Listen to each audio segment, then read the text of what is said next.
ભુજમાં 2.08 કિલો ગાંજાની સાથે એક શખ્સ ઝડપાયો.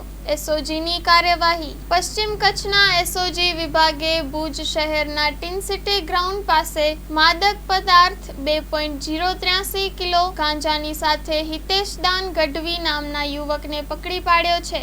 આરોપી પાસેથી કુલ કિંમત ₹23,830નો મુદ્દામાલ જપ્ત કરવામાં આવ્યો છે. મળેલી ગુપ્ત બાતમીના આધારે કાર્યવાહી હાથ ધરવામાં આવી હતી. આરોપી વિરુદ્ધ એનડીપીએસ એક્ટ હેઠળ ભુજ એ ડિવિઝન પોલીસ સ્ટેશને કાયદેસરની કાર્યવાહી કરી છે. સ્ટોરી રિપોર્ટ બાય કિરણ ગોરી, ભુજ.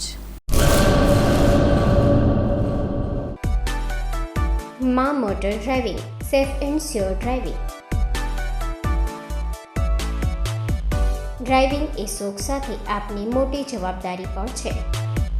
અમારા ઇન્સ્ટ્રક્ટર દ્વારા સચોટ અને સરળ માર્ગદર્શન. આપની રોજની તાલીમની માહિતી મેળવીને શું અધુરાશ છે એના ઉપર પૂરું ફોકસ કરાય છે.